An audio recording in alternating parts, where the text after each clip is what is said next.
So I'm going to go actually through a whirlwind of stuff because I kind of wanted to tackle a huge issue of why are there cancer disparities and kind of look at the multi-level issues and talk a bunch about work that we've been doing in this area to get a handle on it.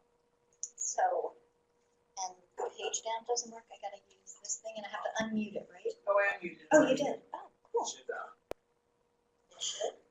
should be able to. Okay, so I was not on the AV squad. Now that's There you David. go. That's David. Yeah. Okay. So I actually do, for the first time in my life, have a disclosure. We're being funded by Pfizer to actually do a really cool project, which at some point, if anybody's interested, I'm happy to talk about as soon as we get an answer, looking at the feasibility of using the electronic medical record for pragmatic trials. So basically, I'm going to spend the first part of this talking about sort of the scope of the problem and the disease, and then talk about why are there disparities and look at proximal and distal risks, and kind of skip over the intermediate ones and see them with all that. It'll kind of take a build the time. So just to kind of put this into perspective of where we are in terms of breast cancer incidence and mortality and race, what you can see over time is that the incidence kind of had gone up, and if you look kind of around like the early 1990s, there's that peak, and that's basically when the National Early Cervical and Breast Cancer Early Detection Program went into play. But anyway, you can see that whites have a higher incidence than blacks have had, although at least more recently the incidence rates are actually converging. Conversely, over that same period of time, if you look, mortality essentially is staying essentially the same for blacks, but with improvements in treatments, mortality is decreasing for whites, and unless mortality is really diverging. So why do we have these disparities in cancer? So back in the early 2000s, the NIH actually had created these Centers for Population Health and Health Disparities to tackle this very issue. And so Robert Hornicky came up with, and Nicole were working together, came up with this model of why there are disparities in cancer. And basically it goes from the individual level of biologic reasons and beliefs and behaviors all the way up through more intermediate reasons of like social and physical context, what's your built environment, what are your social networks, moving up more towards distal kinds of reasons that are still quite critical. So things like availability of resources, but also especially things like insurance and policies that have a major impact on what people ultimately do and can get. So first, let's focus on proximal determinants. And just to kind of give a little bit of the background that may contribute to some of the racial disparities that we see in breast cancer. So North Carolina Breast Cancer Study had 9 years of follow-up. They had over 1,100 women, and you can see, I'll use my finger because I don't have a pointer, but basically, a little over 600 white and over 500 black. And we always say that black women, the reason why, one of the reasons black women have a much higher mortality rate is they're more likely to have triple-negative breast cancer, and it's more deadly. And the question was, well, but is it more deadly in blacks than it is in whites? And so this study actually really answered that question. And so essentially what they did was they started out with the statewide registry. And what they found was that black women were much more likely, twice as likely, to have basal-like or like a triple-negative breast cancer than white women. So 22% versus 11%. But if you actually look at the survival curves, the survivals really were no different at all. And if you look here, so 1.2, so this was, what is the risk of dying for black versus white, age-adjusted and date of diagnosis and stage. There was no statistically significant difference in death rates between white and black women with triple-negative. There was, however, for luminal-A, which are the ER positives and the ones that have a better prognosis, and that's probably because of treatment, but they didn't have treatment data to be able to explain that. So because there seem to be these differences in these high rates of triple negative for black women, and the question was really what the heck is going on and what do we need to know about it? The NCI actually created AMBER because you So African American black breast cancer epidemiology and risk, and essentially what they've done is they pulled together data on and specimens on 20,000 black women to really start to be able to understand what's going on in the genome. And so, you know, these are some of the early studies that were coming out from AMBER, and you can see, so they're looking at obesity and risk of breast cancer subtypes, genetic variations in insulin and insulin-like growth factors. Just a few weeks ago, Jenny was talking here quite compellingly about what we know of diabetes and obesity and breast cancer. And here, basically, they found none of the genes that they looked at really explained any of the relationships with more aggressive breast cancers. They were looking to see whether hormonal-related pathways seemed to make a difference in black women. It didn't make any difference. But now they have a huge data set that they can actually mine to start exploring some of these relationships. In the meantime, some really cool data came out recently. So there's a new faculty at Sinai whose name is Paz Pollitt. He is a computational biologist who joined from the Broad Institute. And back, I can't remember if it was at the end of 2017 or January of this year, there was an article that came out in the New England Journal that basically cited Paz's work, which I'll explain in a minute. But the whole idea of this editorial was saying, you know, if we really want to get a handle on what's going on genomically, then if you look just at things like a BRCA mutation, the percentage of women who actually have that is fairly low. And you're not going to be, it's much harder if you want to start thinking about targeting particular kinds of both research and ultimately treatments if you're going to solely focus on that single mutation. So the reason BRCA mutations, I learned this somewhat recently, so I'll show you ignorance, but the reason BRCA mutations are so important is because what the BRCA gene does is it essentially codes for being able to repair DNA. So when our DNA mutates, which happens not so infrequently, in order to stop it from turning it into a cancer, we have built-in repair mechanisms that fix it. People who have BRCA mutations don't have that ability. So BRCA mutations result in defective homologous DNA repair. And what you see here are the different modes by which you can have BRCA mutations. So you can inherit it, you can develop just a somatic mutation in the course of life, or you can also have this really cool epigenetic silencing of the BRCA gene. And so what Paz found that's really interesting is he looked at the genomes of white women and black women who have a triple negative breast cancer. And what he found was that in younger black women, and this is the green piece, they did not have BRCA mutations. The white women were much more likely to have BRCA mutations. The black women actually had epigenetic silencing. So they had methylation of their BRCA genes that essentially caused the same kind of effect as a mutation. That is so insanely cool because it provides a potential target for future therapies. So if you can figure out how to demethylate that, you know, you might actually have a reasonable new approach and line of therapy for treating breast cancer and triple negative breast cancer. The other thing that's really cool in terms of the epigenetics of it is that so these methylations and these epigenetic changes actually can be passed on to daughter cells. And so potentially you can have environmental factors that cause these epigenetic changes that then propagate throughout time.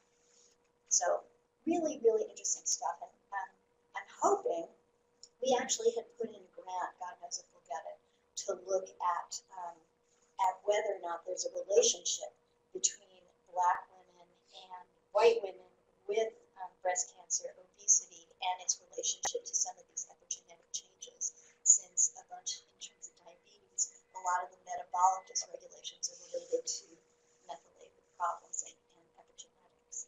So just to kind of switch gears and move from genomics into obesity and its relationship with cancers. So everybody here clearly knows obesity is a huge issue in the country, and you can see here that rates of obesity in blacks compared to whites basically double morbid obesity, and rates of diabetes just also more than double. So it's a huge issue. And if you look at the relationship of obesity with cancer, so this was the American Cancer Society's Cancer Prevention Study Nutrition Cohort, which was over 1 million adults. And they enrolled people who were cancer-free in 1982, and they followed them for 16 years. And what you can see here essentially is a dose response. And these are by BMI groups. And you can see as the BMI gets higher, so does the risk, and for all cancers. And if you look particularly for breast, clearly in the very high risk group, but again, dose response, much higher risk of developing breast cancer. And this essentially shows, this was an article by Pam Goodwin that basically takes the data and breaks it out into all the different kinds of cancers. And bottom line is, you can't really see it, overall for all cancers, you see an increased risk, and this is from mortality in women and in men for the relationship of obesity to cancer mortality. And you can see for breast, thank God the numbers were the same, still that 2.12 higher risk of cancer mortality. I'm actually going to skip over this because Jenny did a lot of this. So this is basically showing, we know that you have much higher rates of death for folks with cancer and diabetes. This is looking at whether or not, in fact, it's the cancer or the diabetes that's killing you. Do you have a higher risk of breast cancer death if you have diabetes? And actually, it's not so clear. There are conflicting studies. And so there was a study that was in the early 2000s called HEAL, the Health, Eating, Activity, and Lifestyle Study, that basically was designed to look at metabolic factors and its relationship with mortality for women with breast cancer. And again, over a good sample, over 1,100 women. They recruited from all over. They actually had quite a diverse population, so 2/3 whites, 1/4 black, 12% Hispanic, all women with early stage breast cancer. And after 10 years, 12% of the folks died, and 5% of them died of breast cancer.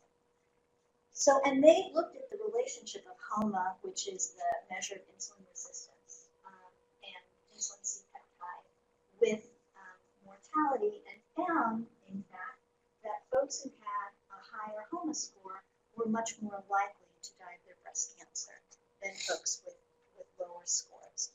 So you would say this is incredibly compelling data. The problem is that these bloods were actually drawn at very different time periods.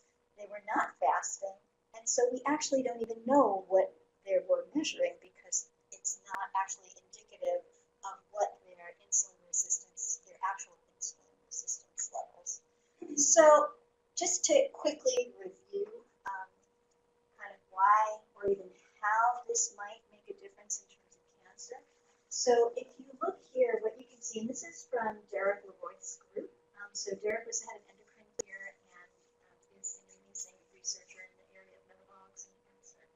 And so basically what this shows you is that both insulin and insulin growth factors work via a bunch of different pathways. So PI kinase, AKT, the RAS and ERK pathways that all ultimately can be stimulated via the insulin and insulin growth factors to increase cell proliferation.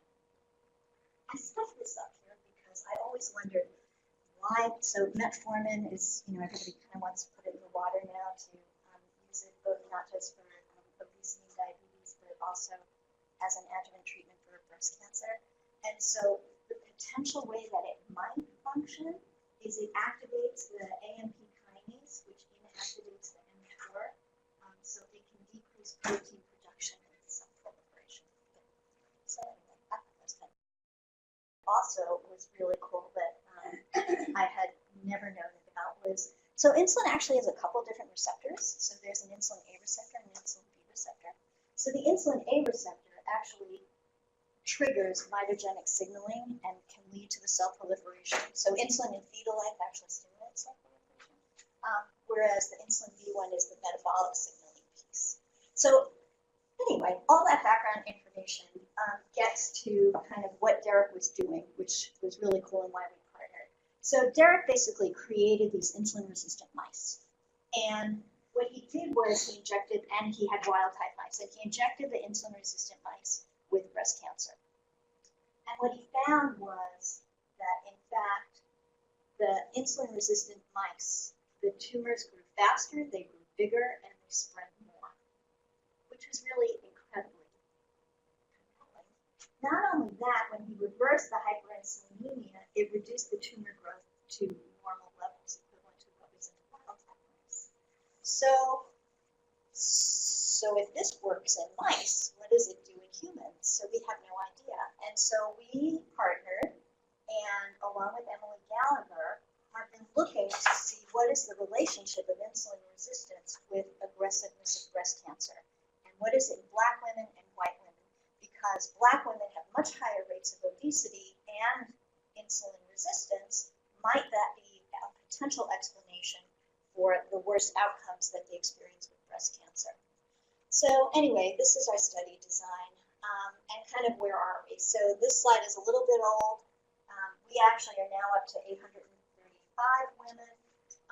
We're doing it at a bunch of different sites around the country. So we're in Detroit, we're Baltimore, New Haven, here, at a bunch of different places. And what have we found so far?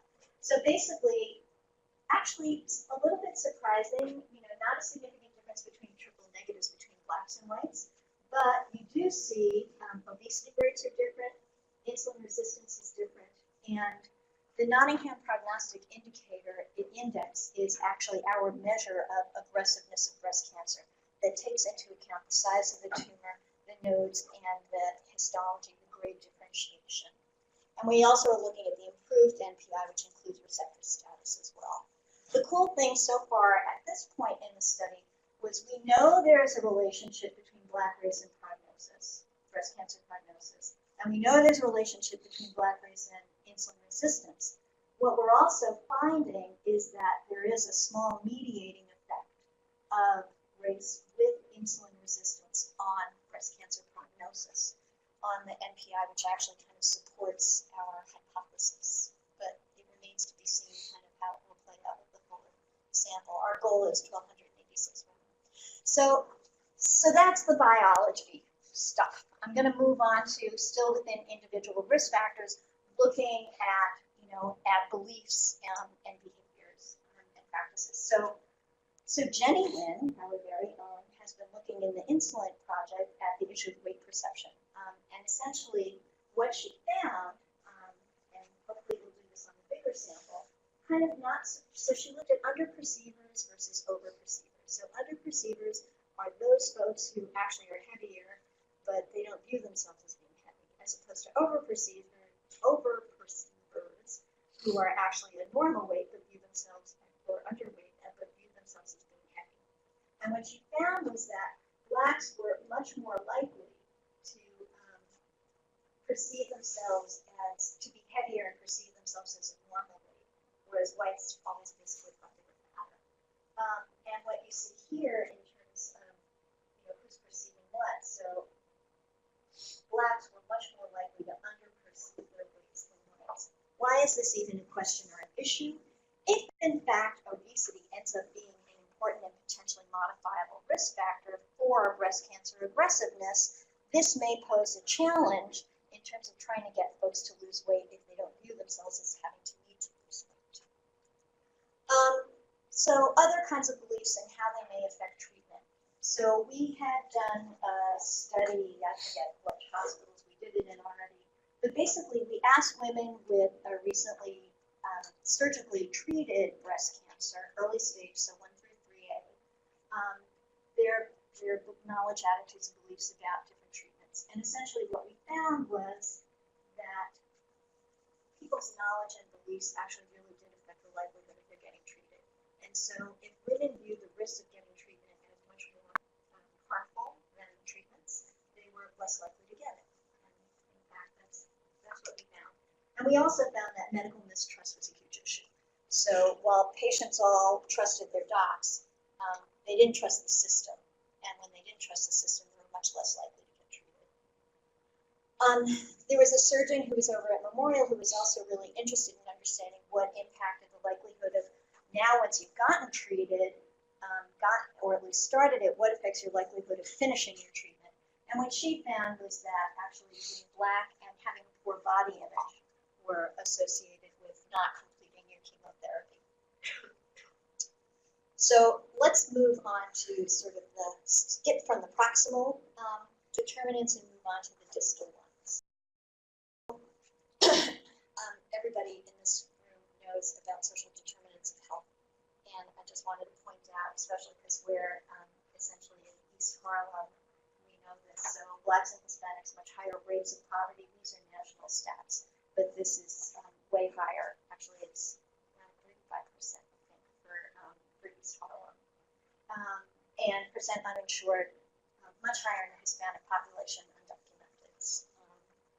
And I'm going to skip this, but this is a really cool study. If people don't know it, the one by Chetty, where they use like over 1 billion taxpayer tax returns to look at the relationship of income on survival. But so where are we in terms of mammography? So I talked earlier about, I mentioned how in 1991 the National Early Breast and Cervical Cancer Detection Program went into effect.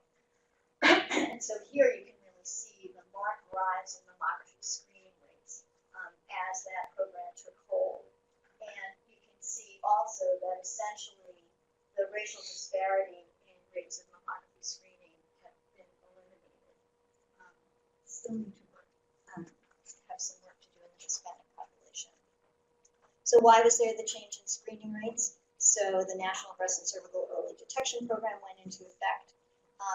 This is actually cool because this started with screening, but this actually then led to the passage of the law that that basically said that we would now treat your breast cancer. If you were detected under this program, it was deemed essentially irresponsible to screen someone and find something and not ensure some way to treat them.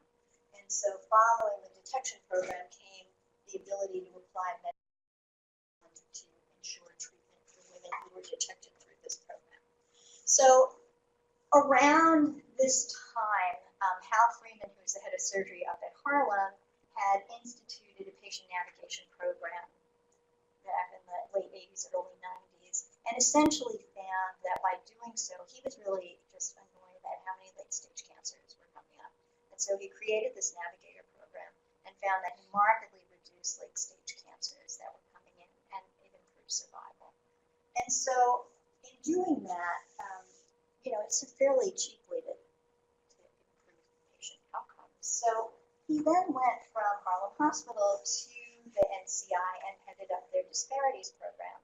And so he put together this national patient navigation research program because he really wanted data to support whether the navigation worked. And so you can see here all the different programs around the country that had applied for that money and got funded to test out whether navigation worked.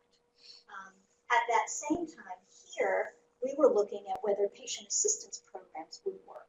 And that really grew out of some work that we had done at the state when we had gone across New York State to hear women's testimonies as to what was working and what wasn't working in breast cancer care. And essentially we're hearing these horror stories, and the blue ribbon panel who was there listening to this and taking their testimony would say things like, well, you just should have called SHARE, or you should have called the Adelphi hotline, which would really tick the women off, but pointed out that there were these really amazing community-based programs that could address issues and barriers that might get in the way of people getting treated. So what was found?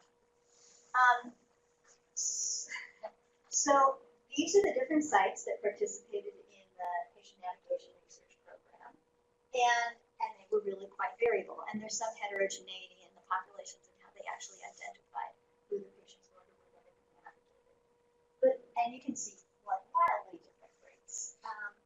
But the key thing when they actually compiled all of the data from all the sites, what they found was that navigation made absolutely no difference whatsoever in terms of the first 90 days.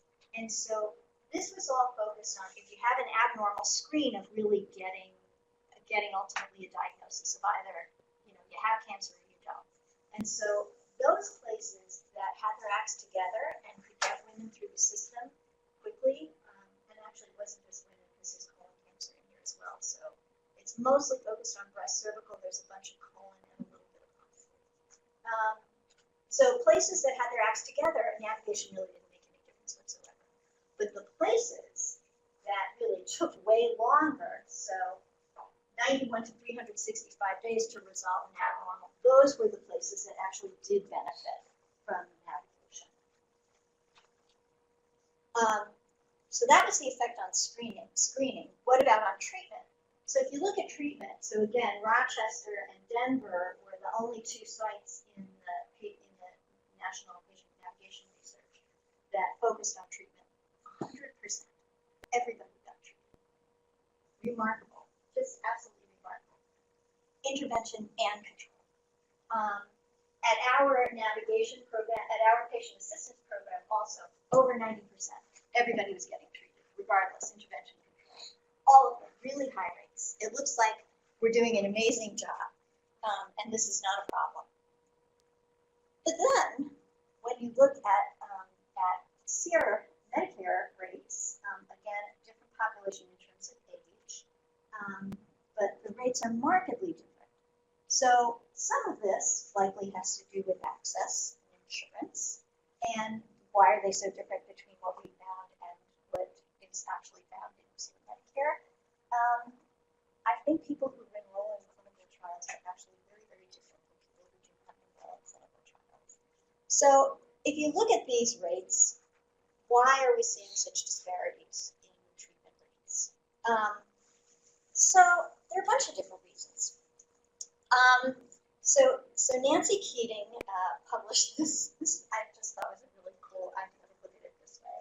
So again, she used SEER Medicare data and basically looked at distance, because everybody says, oh, the longer you have to travel, the less likely you are to get your treatment. And she said, yeah, that's actually true. But the other thing that's important is kind of where you're going. And what she found was that, and this is kind of very shocking, but common sense, Blacks go to hospitals that tend to treat a lot more Blacks. Hispanics go to hospitals that treat a lot more Hispanics. Asians go to hospitals that treat a lot more Asians. And minority patients tend to go to hospitals that have a lot more Medicaid. So why even bring that up? Well, let's look a little bit closer to home. So where do women in New York State get their treatment for their breast cancer? So first of all, most of the hospitals in New York State do breast cancer surgery, which is a good thing because it's a relatively common cancer, so you want access to be easy. So almost 70% of the New York State hospitals do surgery, breast cancer surgery. And the vast majority, so 83% of them, get their breast cancer surgery at a DISH hospital, a disproportionate share hospital. So hospitals that are serving significant portions of vulnerable populations. So these data actually are, I think, up through 2014. So the reason why this was still very interesting was, so back in the mid-90s, we had done a study looking at the volume outcome relationship between breast cancer surgery and 5-year survival. So operative mortality negligible, and at that time we found that women who got their surgeries at very high volume hospitals were much more likely to be alive at 5 years than women who got them at the very low volume. So it was like 45,000 women, and if you got your surgery at a very low volume hospital, you were 60% more likely to be dead in 5 years than if you got it at a very high volume hospital. So something clearly was going on in what kinds of treatment women were getting. So we actually thought that this was an important thing to start looking at now because, after the Affordable Care Act in 2012, the hospital reduction readmissions penalties came into effect. And so what's been shown is that with this new penalty, the hospitals that tend to get hurt the most and penalized the most are the safety net hospitals. So you have hospitals that are already resource constrained just by being safety net hospitals, and now you're adding on additional penalties. And so we were wondering, what difference does that make and how might that impact, what's happening with patients? And so Jenny took a look at survival by Medicaid quintile. And so the idea behind this was hospitals that had way more patients, proportion of patients who had Medicaid, were probably more likely resource stressed and increasingly so over time after the penalties. And that might impact on the quality of care that was being given at those hospitals. And essentially what you see here is these are the quintiles of hospitals. So these hospitals have very few Medicaid patients, and there's an increasing proportion of Medicaid patients at these different hospitals. And what you see is basically a dose response curve. So patients, and this was controlling for comorbidities and the things that you would think would be important, and it pulled out the metastatic cases. So we didn't have stage, so we can't control for stage, but other than that, this is administrative data. So what you do see, though, is that survival is much higher, even controlling for comorbidity, in those who go to hospitals that have very low proportions of Medicaid, as compared to those who have very high proportions of Medicaid. Really quite striking. And when you look at the cost proportional hazard model, basically what you see, not surprisingly, is comorbidities does make a difference. Of course, you're more likely to die if you're sicker. But again, quite strikingly, and again, in a dose-response relationship, increasing level of risk of death if you're treated at a hospital, if you have your surgery at a hospital that has higher proportion of Medicaid patients. Do you think this is that hospitals treat you worse, or this is just like, those people that go to the high percentage of Medicaid patients, hospitals also are, have more obesity, more poverty, they don't get the adjuvant therapy when they recur. Yeah, so I think it's all of the above.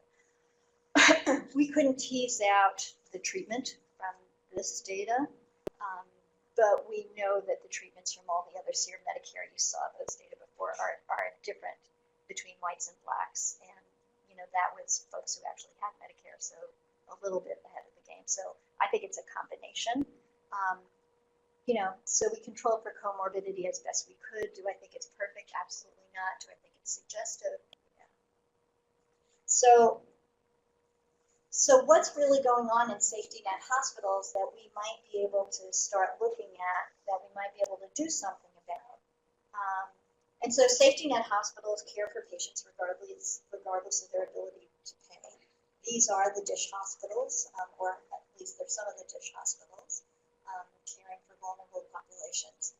And there actually are varying reports of quality and of mortality in the safety nets. So the problem with just looking at safety nets is some do it better than others.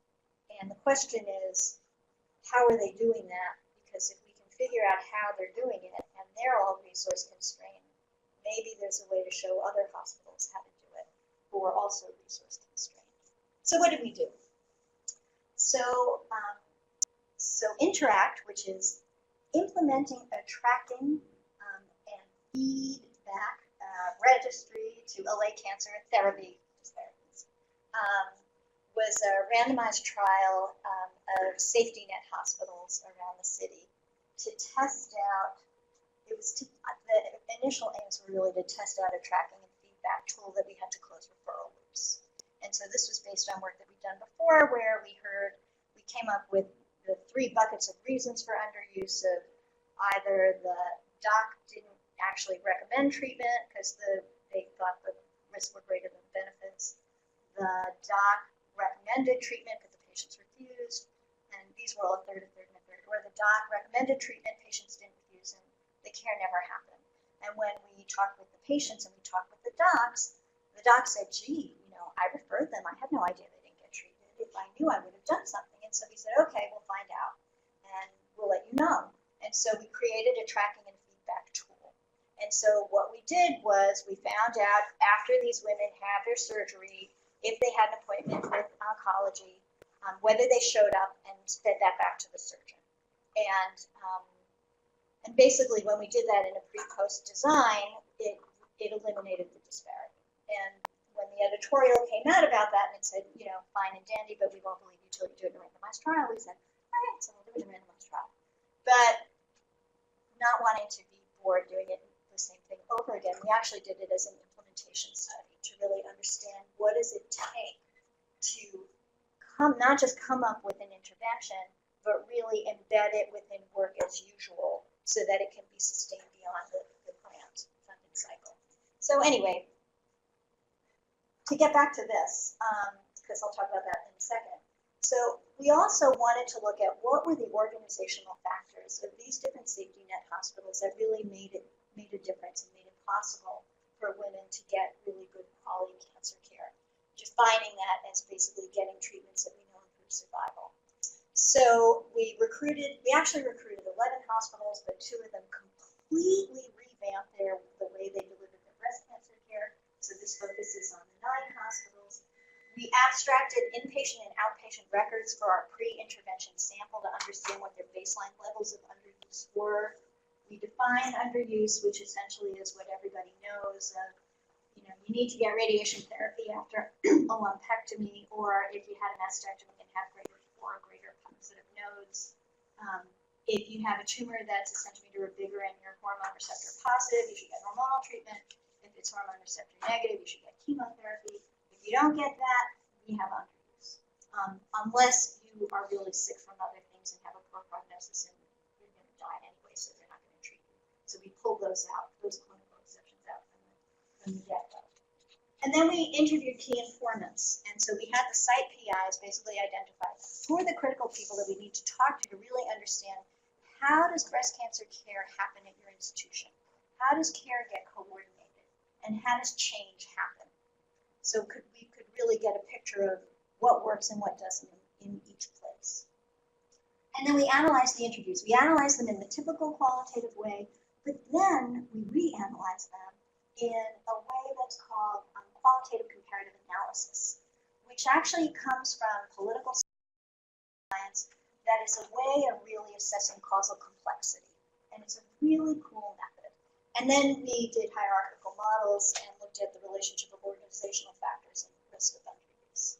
So again, the way that we recruited hospitals was we went to safety nets. Basically, from the prior work, we knew that if you went and got your care at a hospital that had a majority of minority patients, or at least a very large proportion of minority patients, that you were much more likely to experience underuse. So we recruited hospitals that had large proportions of minority women getting their breast cancer surgery at that institution. Pre-intervention, we had 389 new early-stage breast cancer patients. We did 90 key informant interviews, and you can see we talked to everybody who we would think would be important. So medical oncologists, surgical oncologists, radiation oncologists, we had some gen med people. We talked with patient navigators. We talked with nurse managers. We talked with the heads of the cancer centers. We talked with the clerical staff who actually were making all these different appointments for folks. We talked with IT. We talked with head of quality, everybody. And here, basically, you can see the characteristics of the patient population.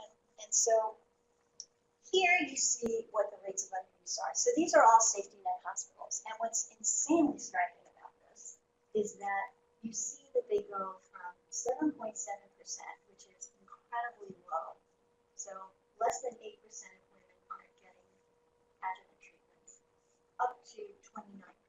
So these are all women who access the system, had their surgeries, they're already in, and yet, 29% aren't getting the treatments that they need. So when we analyzed the interviews, we actually came up with a bunch of different themes. And these are the themes that we thought that came out that seemed to be important, both in terms of, this is really focused on care coordination pieces. And what you see is integrated EMRs, effective handoffs, communication, interdepartmental, because these are handoffs across departments, no-show tracking. That's because docs would always say, well, I have no idea what happens, and so I have them come back so I can figure out whether they got what I wanted them to get. And I said, oh, that's great, but what happens if they don't show? And they said, oh, well, I don't know. Tracking cross specialties, clinical leadership, organizational attention to clinic patients. So where leadership said how patients are treated is really important to us. That was an example of an organization organization that was really dedicated to making sure all their patients got good care. Resources for the cancer program, doctors could handle the volume of work at a bunch of these places. Everyone was running around like a chicken without a head, just trying to get done what needed to get done. System responsiveness to patient needs. Developing creative workarounds was actually part of what we ended up calling flexibility. And essentially that came up because at a bunch of these sites, it was chaos, and yet there was very low underuse. And we thought, gee, how the heck can that happen? And it happens, as we all know, on the backs of the providers, and I don't just mean the docs, I mean everybody who was clinically involved to make sure that their patients got what they needed. And so essentially, that was really one of the things responsible for burnout, because people were just running around so much. And organizational attention to private patients. A bunch of these places actually had essentially two systems. I know we've never heard of this, but you know, the kinds of attention they would pay to their private patients versus their clinic patients. So just to sift through this, just because it's really cool, and for the research people in the audience. So the way that you create the calibrations is that, and the reason why this is so, I think this is so cool, is because this is a way of hardening soft data. And so if you come up with something like, so you have this concept, this domain of integrated EHR information, the bottom line about that was, what was really important was, what could they see, what was the content, and who could see it? So, because the surgeon really needed to see whether or not the patient was getting the subsequent, you know, medical treatments and radiation treatment. So for the what, you know, for the EHRs, so to create these anchors, basically, and the levels of calibration, it went from an EHR that has everything electronically to everything was still on paper. And for who could see it, you know, all the docs could see everything, versus, you know, there was no ability to see treatments that the other docs gave. And we had to create the different calibration points between those. And then each hospital got assigned a certain weight. And then to create the actual measure, you basically took the calibration, timed the weight, and summed them. And you end up with a matrix that ultimately ends up informing a truth table. So you use Boolean logic from those calibrations to create this truth table. The thing about the truth table is that you can just see the patterns right away. So if you look at the hospitals that had low underuse or were like better quality, you can see all of them. Really good follow-up, really good information sharing, really patient-centered. And if you look at the hospitals that were high underuse and not so great hospitals, you can see a lot more private patients in there, really crappy system support, and not so great on the follow-up. So in QCA, essentially what that ends up showing you is that the whole idea of this is to essentially give this smorgasbord of approaches that we know actually are associated, and some that may make a difference. So basically, places that had information sharing, follow-up, and a patient-centered culture, that was like the building block. Everybody had that. But then, you know, some had system support, some didn't, some had flexibility, some didn't, some had private patients, others didn't. But the bottom line was some combination of those basically ended up being strongly associated with low underuse and good quality. And the metrics that QCA uses are consistency and coverage, and those actually were quite high. So when we put all of this into a model, because the cool part about this is this helps take the qualitative data and enables you to put it into a model to look at what's the impact of all these different things.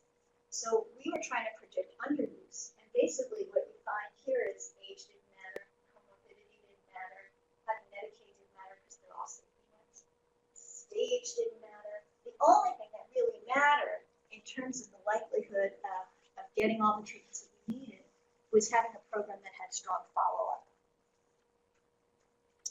I'm going to skip all that because I basically said that. So what did we do for Interact? So these are the different sites around the city. These are the safety nets around the city that we did the tracking and feedback in. And basically what we did, so what the intervention was this tracking and feedback tool.